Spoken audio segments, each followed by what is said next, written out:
Bedroom में एक लाश है।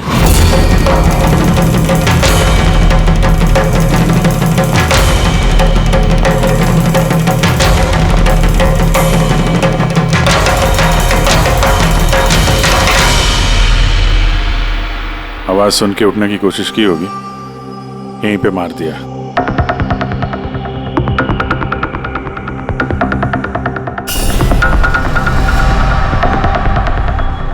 तिजोरी से क्या क्या गया कुछ मालूम है? सर 10 करोड़ के हीरे थे, 2 हफ्ते पहले मैंने पॉलिश के लिए दिए थे, सारे के सारे चले गए। हीरे? सर बाथरूम में हथियार है।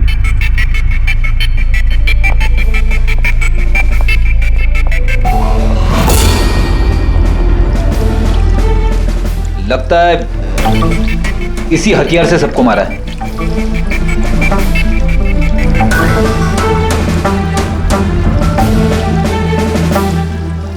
अच्छा खासा साफ कर दिया है, वो भी साबुन से। लगता नहीं इस पे कोई सुराग मिलेगा। बहुत ही खतरनाक खूनी है यार। पहले 3-3 खून करता है, अबे यहीं बाथरूम में बैठ के हथियार साफ करता है। साइकोपैथ। अच्छा, इन हीरों के बारे में कोई और भी जानता था? सर 3 लोग जानते थे। कौन है? आइए बताता हूँ सर। एक सेठ भाई का भतीजा करुणेश, 2 एम्प्लॉय थे, सतीश और सर मानिक। आइए सर मैं दिखाता हूँ।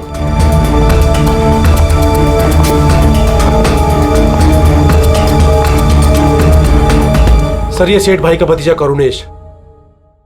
जी मैं करुणेश, ये मेरे चाचा चाची थे। और ये एम्प्लॉय मानिक और ये सतीश। हाँ सर, वो हीरे पॉलिश करने का काम मुझे और मानिक सर को दिया था। और सर मेरे 10 करोड़ के हीरे चले गए, मैं तो बर्बाद हो गया। कहां से लाऊंगा मैं सब? आप शायद भूल रहे हैं, 3-3 खून हुए हैं यहाँ पे। उनकी जिंदगी हीरों से कहीं ज्यादा कीमती है, समझे आप? बाहर चल के देखते हैं, शायद किसी ने कुछ और देखा हो।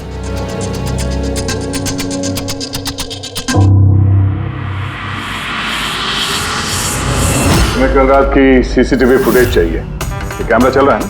हाँ साहब, लेकिन कल रात 2 से 3 बजे के बीच लाइट कट गई थी साहब।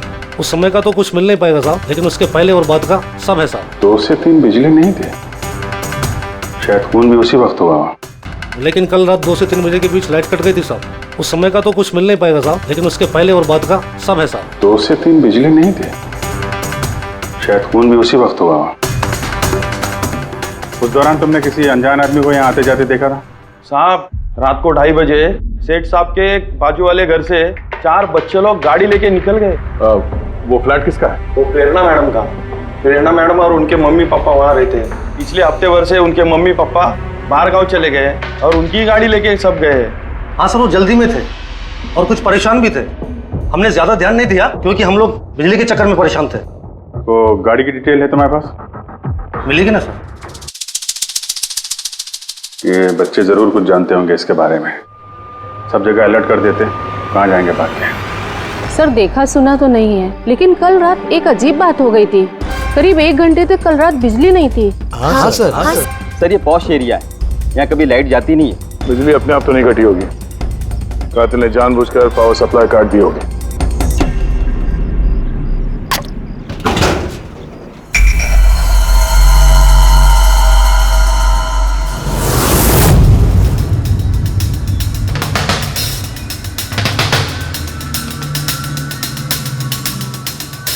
सर ये देखिए, छेड़छाड़ तो हुई है। जिस आदमी ने ये वायर काटा है उस आदमी को बहुत अच्छे तरीके से पता था कि अगर ये वायर काटेगा तो पूरे एरिया की लाइट चली जाएगी। और हर सोसाइटी की भी। जी ठीक है, थैंक यू।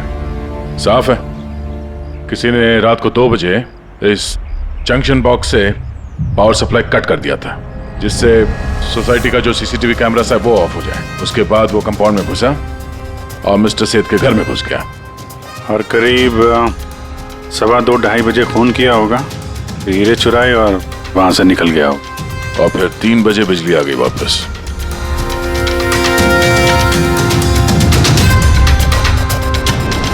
सर आपकी थियोरी में थोड़ी गड़बड़ लग रही है। क्या गड़बड़ है? उन तीनों की मौत 2 से 3 के बीच नहीं हुई है। क्या? तो फिर मौत कब हुई? इसके लगभग 1-1.25 घंटे पहले। मतलब 1:15 से 1:15 बजे के बीच। ये कैसे पॉसिबल है सर? दया, इन तीनों की बॉडी का टेम्परेचर और बॉडी के अंदर की स्थिति यही बताती है कि इनकी मौत 1:15 से 1:15 बजे के बीच में ही हुई। और तो और ये मिस्टर सेठ की घड़ी, हमले के बाद इन्होंने जरूर कातिल के वार को अपने हाथों से रोकने की कोशिश की होगी और किसी धक्के से इनकी घड़ी बंद पड़ गई होगी। इस बंद घड़ी का समय दिखा रहा है 12:55। 12:55? तो अगर मौत 1:15 से 1:15 बजे के बीच हुई तो कातिल उसके पहले आया होगा। लेकिन बिल्डिंग की लाइट तो 2 बजे तक चल रही थी सर, और सीसीटीवी कैमरे भी काम कर रहे थे। और बिल्डिंग में सिक्योरिटी भी काफी अच्छी है सर। और सर एक वॉचमैन तो मिस्टर सेठ के घर के नीचे ही खड़ा था। हमने तो सीसीटीवी फुटेज चेक किया था, 2 बजे तक तो कातिल अंदर आया नहीं। तो आया कब? और फिर कातिल ने मर्डर करने के 1 घंटे बाद पावर कट क्यों किया? रेडी? हाँ रेडी। अच्छा, वेरी गुड। रेडी ने उन चारों बच्चों को पकड़ लिया है। शहर से बाहर भागने की कोशिश कर रहे थे, वाशी ब्रिज के पास पकड़ लिया उन्हें। Great work. चारों को यहाँ ब्यूरो में लेकर आने को कहो।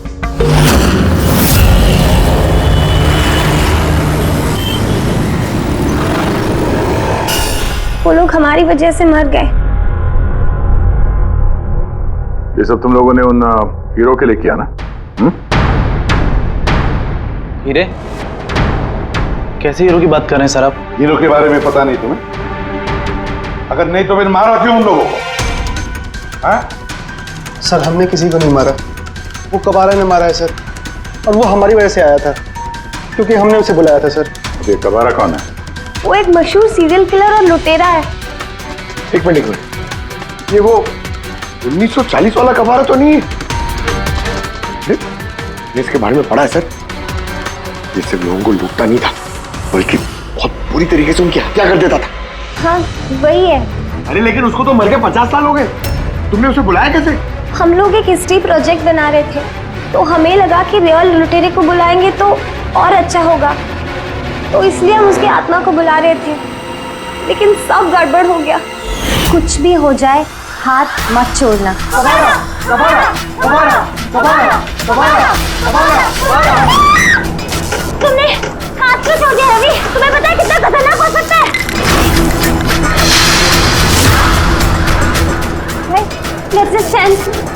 कबारा, कबारा, कबारा, कबारा, कबारा, कबारा, कबारा। सर, फिर कुछ धड़ से आवाज आई और हमने उधर देखा तो वहाँ कबारा की परछाई थी। आत्मा बुला रहे थे। चुप चुप, बुद्ध को बुला रहे हैं। अब तुम लोग पढ़े लिखे हो ना, ऐसे सब बातों पर विश्वास करते हो? 50 साल पहले मरे हुए आदमी की आत्मा आती है, खून कर जाती है और हीरे लेकर भाग जाती है। अरे ऐसे कभी होता है? सर उस साये को मैंने अपनी आंखों से देखा था। उसका मुंह, आंख, नाक कुछ भी नहीं था सर। कितने बजे देखा था उसे? सर 2:05 हुए थे। जब मैंने सेलफोन का टॉर्च ऑन किया था तो यही समय था सर। 2:05 यानी लाइट जाने के तुरंत बाद? यानी कातिल अकेला नहीं था, कोई और भी था उसके साथ में? वो कबारा था सर। हाँ सर, हम लोग बहुत घबरा गए थे और हम लोग वहाँ से मोनिका के हॉस्टल पे भाग गए। सर वो मैंने आप लोगों से एक बात छुपाई। एक्चुअली उस रात दोस्तों को डराने के लिए मैंने फ्लैशलाइट के साथ छेड़छाड़ की, उसे अपने पैरों से हिलाया और मैग्नेट के जरिए ब्लड और कबारा लिखा था सर।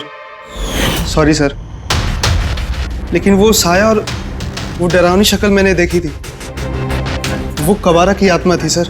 एक बात अच्छी तरह से याद रखना है कि आत्मा वात्मा सब बकवास है। पंकज, इन सबके घर पर फोन करो, बुला लो घर वालों को, बोलो लेकर जाए यहाँ से इनको। अभिजीत, इन बच्चों ने कुछ न कुछ तो देखा जरूर है, कुछ तो देखा है, और जो कुछ भी देखा है ना उसका संबंध इन 3 हत्याओं से है। पता लगाना पड़ेगा है कौन ये साया।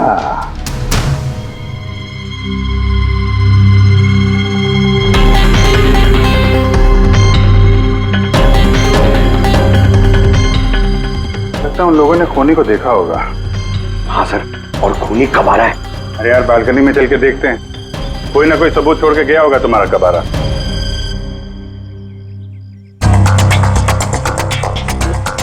तो इसके गिरने की आवाज सुनी थी लोगों ने?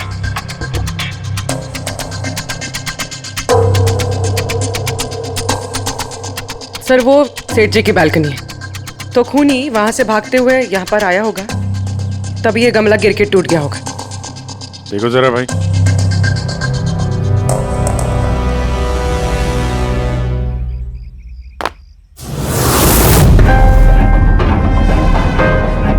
सर निशान क्लियर तो नहीं है, लेकिन लगता है ये 7 नंबर का जूता है। पैर काफी छोटा है, मतलब ऊंचाई कुछ ज्यादा नहीं होगी इसकी। चाहे वो छोटा हो लेकिन ताकतवर तो है, जिस हिसाब से खून किया उसने। क्या लगता है पंकज, कुछ कहना है? ये जूते का निशान किसी आदमी का है या आत्माओं ने आजकल जूते पहनने शुरू कर दिए? नहीं सर, जो आप बोल रहे हैं वो सही है, लेकिन वो बिना आंख नाक मुंह वाली साया, सर वो क्या था? तो इसमें कौन सी बड़ी बात है? तुम अपने चेहरे पे ये लगा लो, ये लो। ना आंख है ना नाक है, एकदम साया और अंधेरा था। उनको भी लगा कि वो खूनी कोई आत्मा थी। एक तो वो लोग प्लेनचेट खेल रहे थे, ऊपर से लाइट चली गई। एक साया दिखा तो दिमाग तो उल्टा सीधा ही सोचेगा ना। जरा सोचो, एक आत्मा को 10 करोड़ के हीरे की क्या जरूरत है? क्या करना है उसको? ये काम किसी आत्मा का नहीं, किसी इंसान का है। रात के 12:55 को मिस्टर सेठ, मिसेस सेठ और उनका नौकर रामू, इन तीनों के खून हो गए। फिर रात के 2 बजे जंक्शन के मीटर बॉक्स से किसी ने छेड़छाड़ की और फिर रात के 2:05 पर खूनी को प्रेरणा के बालकनी से भागते हुए देखा अदनान। सवाल ये उठता है कि सर खूनी घर के अंदर कब गया? सर हमारे पास रात के 2 बजे तक का सीसीटीवी फुटेज है सर। दोपहर के बाद घर के पास कोई आया ही नहीं, खिड़की दरवाजे सब बंद थे, कोई एंट्री हो ही नहीं सकती। ये तो ऐसा ही हुआ जैसे 12:55 को खूनी जादू से घर के अंदर प्रकट हुआ और सबको मार दिया। क्या कहा तुमने फ्रेडी? क्या कहा? कुछ नहीं सर। फ्रेडी बिल्कुल सही कहा तुमने, खूनी ने ऐसे ही किया होगा, बिल्कुल ऐसे ही किया होगा। मतलब काबरा का भूत? चुप, काबरा का भूत? मेरे कहने का मतलब है कि खूनी कत्ल की रात पहले से ही वहां मौजूद था, बाहर नहीं निकला था वो। यानी घर के अंदर था कोई आदमी? लेकिन सर घर के तो सारे लोग मारे गए। कोई और दया, कोई और था जो कत्ल की रात से पहले ही कमरे के अंदर बैठा था, बाहर नहीं निकला था।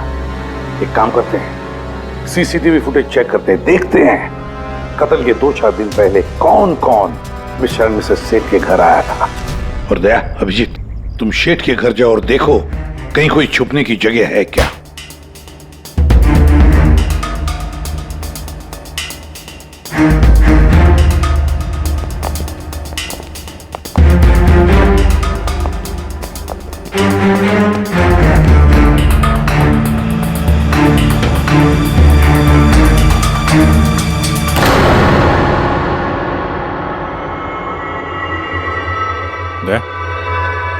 ये चींटियां देखो ऊपर जा रही हैं।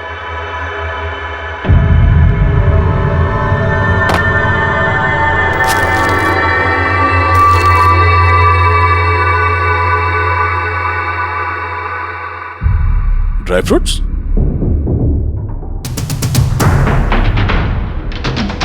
ड्राई फ्रूट लेके वहां ऊपर छुप के बैठा होगा। जगह भी अच्छी है छुपने की, मौके के इंतजार में। लेकिन ये घर के अंदर घुसा कब होगा?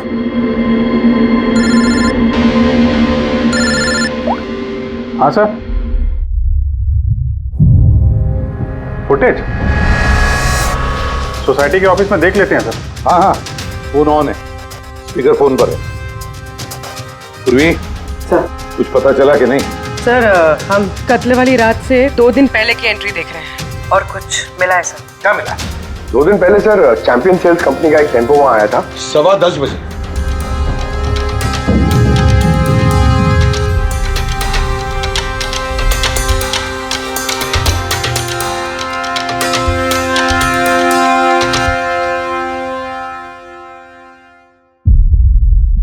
सर उसके दूसरे दिन यानी कत्ल से एक दिन पहले चैंपियन सेल्स का टेक्नीशियन मिस्टर सेठ के घर आया था। 1 घंटे रुका रहा और फिर चला गया।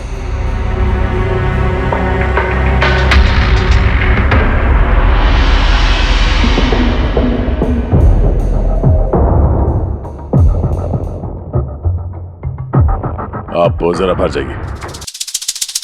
2 लोग आए थे फ्रिज डिलीवर करने के लिए और दूसरे दिन दूसरा आदमी शायद फ्रिज इंस्टॉल करने के लिए, पर 1 घंटे में निकल गया। इसका मतलब है अगर खूनी वहां पर था तो उसने अपने सुराग छोड़े होंगे वहां पर। साळुंखे को बोलो सेठ के घर चले जाए।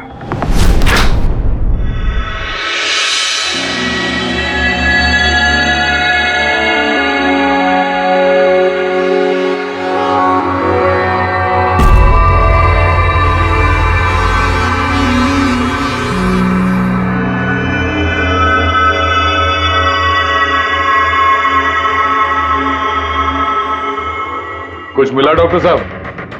हाँ मिला, इलेक्ट्रोलाइट्स। हाँ, सोडियम क्लोराइड, यूरिया, वो सभी कुछ जो एक आदमी के पसीने में होता है। अच्छा, इसका मतलब ये खूनी जो है वो इस फ्रिज के अंदर बैठ के आया। जब डिलीवरी हुई फ्रिज की उसके अंदर छुप के आया और घर में घुस गया। हाँ सर, कुछ दिन पहले मैंने नया फ्रिज लिया था। कंपनी वाले डिलीवरी के बाद फ्रिज खोलने नहीं देते और 1-2 दिन के बाद जब इंस्टॉलेशन वाला आता है वो फ्रिज खोलता है। तभी मिस्टर सेठ और उनके घर वालों को पता नहीं चला कि कोई और घर के अंदर घुस के बैठा है। बिल्कुल, वो आदमी फ्रिज में घुस करके बैठा होगा। फ्रिज में उसे गर्मी लगी, गर्मी से पसीना आया और वो पसीना फ्रिज में रह गया। लेकिन सालू साहब, फ्रिज का कार्टन तो सील होता है, तो फिर खूनी अंदर आया कैसे और वो सांस कैसे ले रहा था?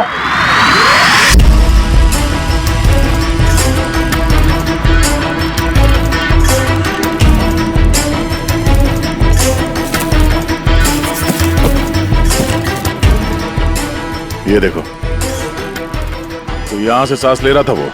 ये तो ट्रोजन हॉर्स वाली कहानी हो गई। Trojan horse? अब ये क्या है?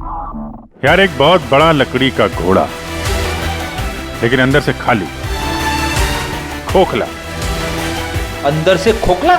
हाँ, जिसके जरिए ग्रीक सैनिकों ने ट्रॉय में घुसपैठ की थी। ग्रीक सैनिकों ने एक बहुत बड़ा लकड़ी का घोड़ा ट्रॉय में भेजा जिसमें सैनिक पहले से ही थे। ट्रॉय में पहुंच के एक सैनिक घोड़े से बाहर निकले और उन्होंने ट्रॉय पे हमला कर दिया। इस खूनी ने भी वही तरीका चुना है और कामयाब भी रहा।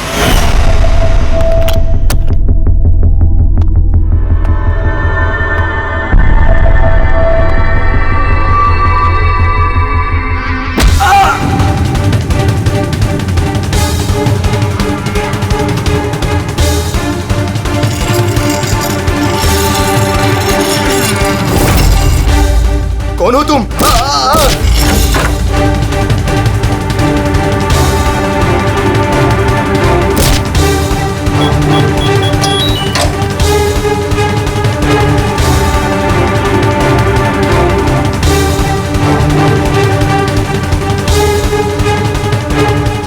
और भागने से पहले उसने अपने हाथ धोए, हथियार साफ किया और ठीक 2 बजे उसका साथी जो नीचे इंतजार कर रहा था उसने पावर स्विच ऑफ कर दिया और अंधेरे का फायदा उठा के वो यहाँ से भाग निकला।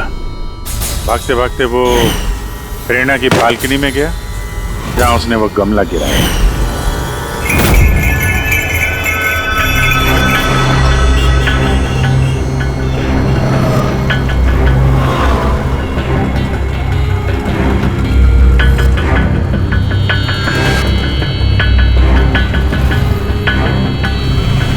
सर, ये चैंपियंस कंपनी के मैनेजर। सर, मैंने रिकॉर्ड अच्छे से चेक कर लिया। सेठ जी हमारे पुराने कस्टमर थे। आप मैनेजर हैं? जी सर। तुम कैलाश और मानव? जी सर। तुमने फ्रिज की डिलीवरी दी थी सेठ साहब के घर पे, है ना? जी सर। और तुम राणा हो, तुमने फ्रिज इंस्टॉल किया? जी सर। लेकिन क्या हुआ सर? मिस्टर सेठ, उनकी पत्नी और उनके नौकर का खून हो गया है। खून? लेकिन साहब हम लोगों ने तो कुछ नहीं किया था साहब। हमें तो असाइनमेंट मिला था, हमने गोडाउन से फ्रिज उठाया और उनके घर में डिलीवर कर दिया। लेकिन सर ये तो हमारा रोज का काम है सर। हाँ सर, एक बात है, वो फ्रिज सर कुछ ज्यादा ही भारी था, तकरीबन 30-35 किलो ज्यादा था सर। हाँ सर, हम लोगों ने इस बारे में बात भी किया था सर। हम लोगों ने सोचा कोई नया मॉडल है। सर मैंने इन लोगों का लॉगबुक चेक किया।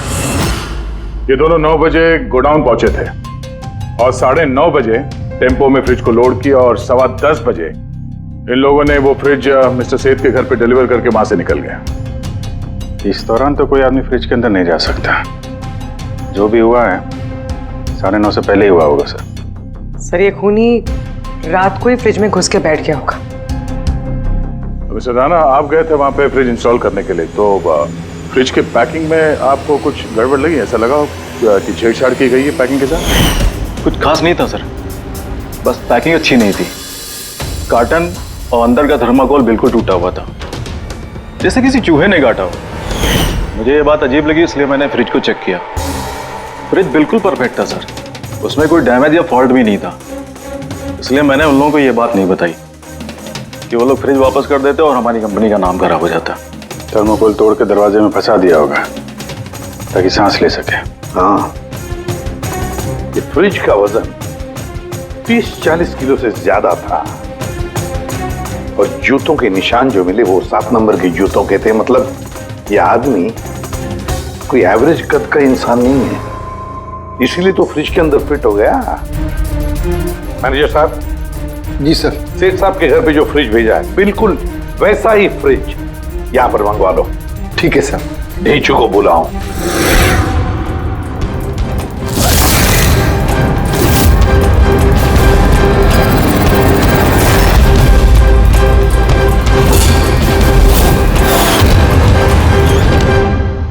आपने बुलाया और हम चले आए।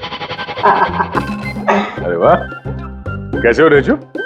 अरे सर, क्या बात है, इतने टाइम बाद मिल रहे हो, सब ठीक ठाक है?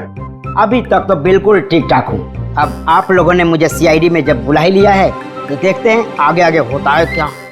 अब ध्यान से सुन लो। 3 खून हुए हैं और हमें यकीन है कि खूनी उस फ्रिज के अंदर बैठकर चुपकर घर के अंदर घुसा, 3 लोगों का खून किया और भाग गया। इस फ्रिज के अंदर? हाँ, इस फ्रिज के अंदर। और सर? और तुम्हें हाँ, बस वैसे इस फ्रिज के अंदर जाना है और बैठना है। सर मुझे फ्रिज के अंदर जाना है? हाँ। वो फ्रिज का दरवाजा बंद हो जाएगा? बिल्कुल। तुम्हें फ्रिज के अंदर बैठकर बाहर निकलने की कोशिश करनी है। कैसे बाहर निकलोगे हमें दिखाओ। लेकिन सर थोड़ा एक गिलास पानी मिलेगा? हाँ मिलेगा, फ्रिज के अंदर जाओ, बैठकर पियो। चलो। जी जी जी सर। चल ढेचू, चल जा सूली पे। अब हो जा भरने के लिए तैयार। जा रहा हूँ सर।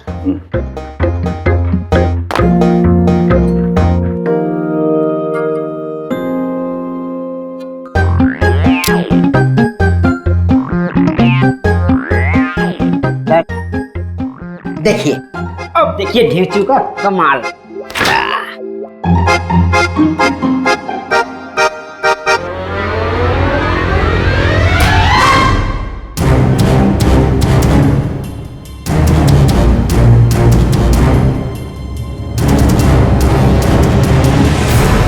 नीचू, नीचू, बाहर आने की कोशिश करो। सर अंदर से खुल नहीं रहा है, आपको हेल्प करनी पड़ेगी। नीचू, नीचू बाहर आने की कोशिश करो। चाकू है ना तुम्हारे पास? नीचू। हाँ सर, सब मुझे बाहर निकालो। निकालो निकालो इसे बाहर। फंस गया लगता है। सब घुट रहा है सर।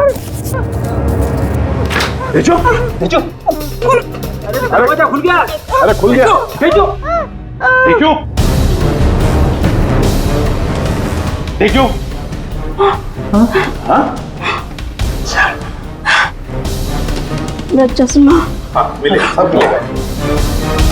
रेडी, कॉफी पिलाओ इसे। जाओ। Thank you. मुझे लग ही रहा था कुछ ना कुछ तो गड़बड़ जरूर है। सेठ के फ्रिज का जो कार्टन है, जो बॉक्स है, उसे इतनी सफाई से काटा है बाहर से। अंदर से बैठ के कोई काट ही नहीं सकता बॉक्स को। वैसे जरूर किसी ने बाहर से काटा है उस खूनी को बाहर निकालने के लिए। वो जो कोई भी है सर, वो फ्रिज की डिलीवरी के बाद और फ्रिज के इंस्टॉलेशन के पहले इसी बीच में आया होगा। लीजो।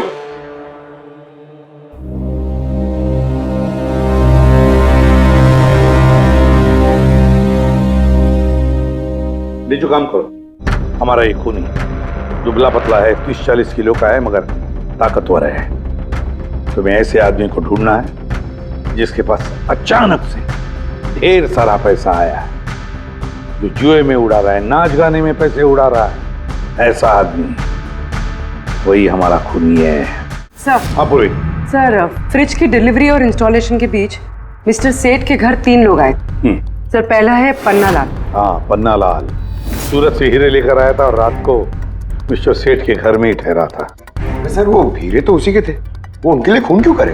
हो सकता है उसने इन हीरों का इंश्योरेंस करवाया हो और इंश्योरेंस कंपनी से दुगना फायदा कमाने के चक्कर में ये सब खेल खेला उसने। और सर, दूसरा है मानिक। वो मिस्टर सेठ की कंपनी में काम करता था।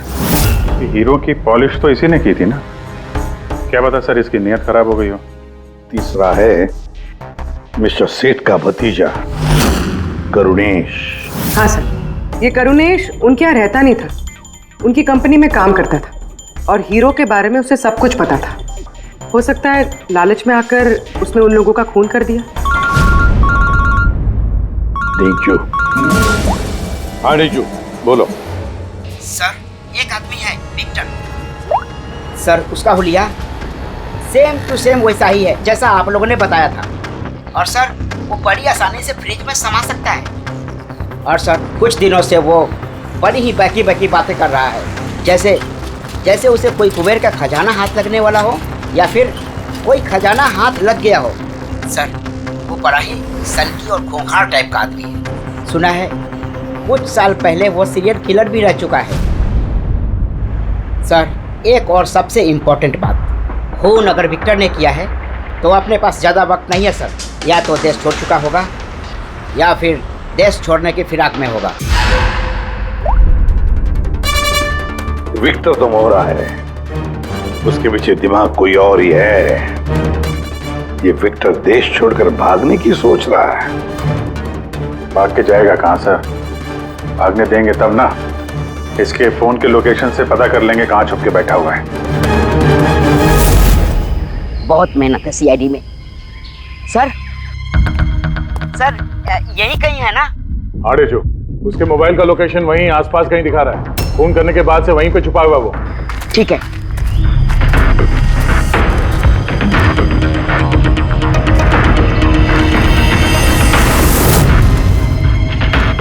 तुम सही जा रहे हो और आगे बढ़ो।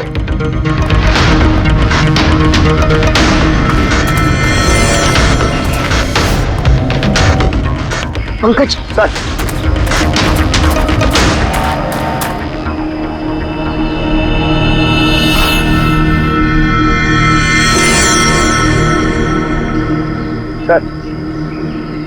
अभी से कोई नहीं पकड़ पाएगा सर। पंकज, क्या बात कर रहे हो? क्या हुआ क्या है? सर, मर गया वो। एक आखिरी कड़ी बची थी, वो भी हाथ से गई। कैसे मर गया? सर पे किसी ने पत्थर से या किसी चीज से मारा है सर, और मर के भी बहुत टाइम हो गया सर। बॉडी से बहुत बास आ रही है, बहुत बुरी हालत में है बॉडी। ठीक है पंकज, एम्बुलेंस बुलवा लो और तुम लोग वहां से निकलो। Okay sir. ओके। जैसे काम हो गया, उसको ठिकाने लगा दिया और लाश को कहीं फेंक दिया। सर, उन तीनों मर्डर्स के बाद ही विक्टर की फोन की लोकेशन वहीं दिखा रही थी। अच्छा,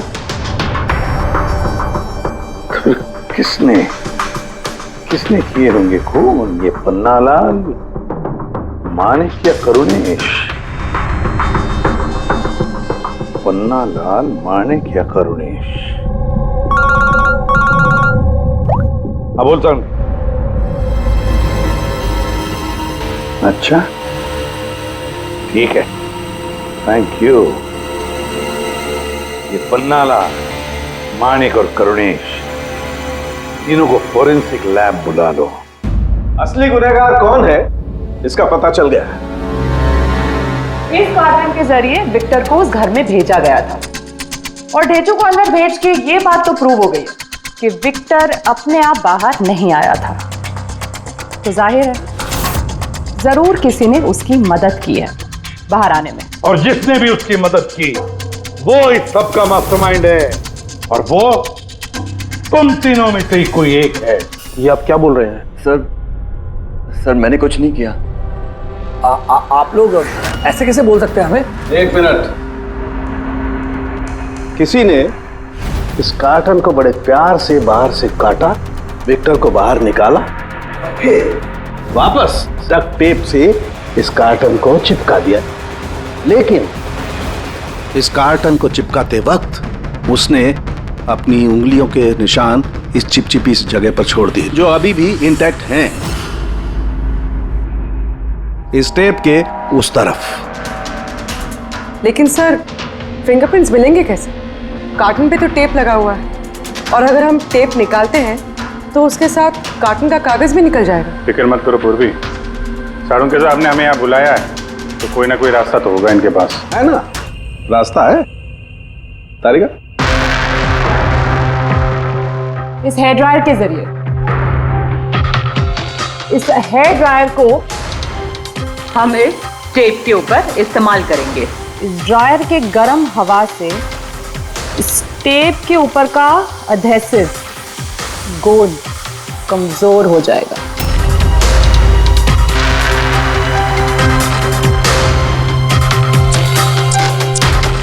ये देखिए, फिंगरप्रिंट्स साफ साफ नजर आ रहे हैं। क्या बात है तारिका जी, कमाल कर दिया।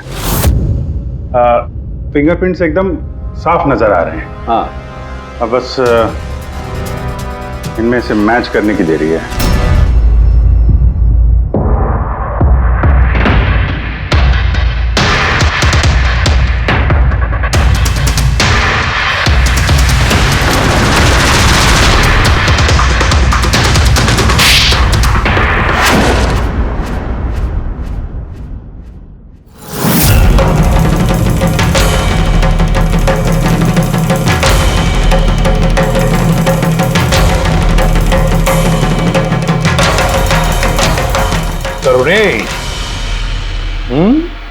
हाँ, मैं नहीं किया।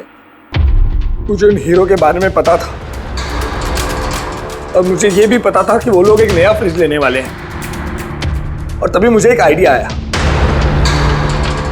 मैंने उस फ्रिज को ट्रोजन हॉर्स की तरह यूज करके विक्टर को उस घर में पहुंचाया। विक्टर को तो मैंने हीरो का लालच दे दिया था, और वो रात को वेयर हाउस जा पहुंचा और मौका देखकर अंकल के पर्ची वाले फ्रिज में जाकर छुपकर बैठ गया। फिर डिलीवरी के बाद तुम उनके घर गए और विक्टर को फ्रिज से बाहर निकाल लिया।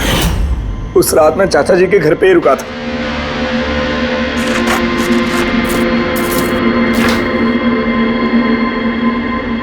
और फिर मैंने विक्टर को फ्रिज से बाहर निकाल के घर में ही छुपा दिया। करीब 1.5 दिन तक वो वहीं छुपा रहा। घर के लोग रात को सो गए तो वो बाहर निकला,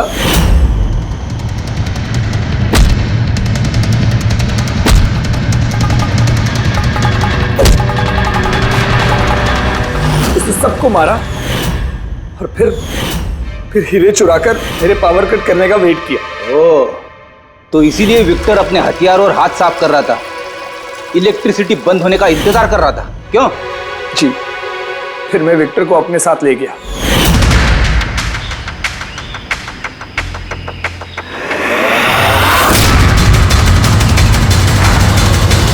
और मारने के बाद उसे फेंक दिया ताकि मुझ तक कोई ना पहुंच सके। इतना सोचा, कितनी प्लानिंग की, लेकिन अकल तुक्की पड़ गई इसकी। ये नहीं सोचा चाहे कुछ भी हो, सीआईडी वालों के हाथ तो तुम तक पहुंच ही जाएंगे।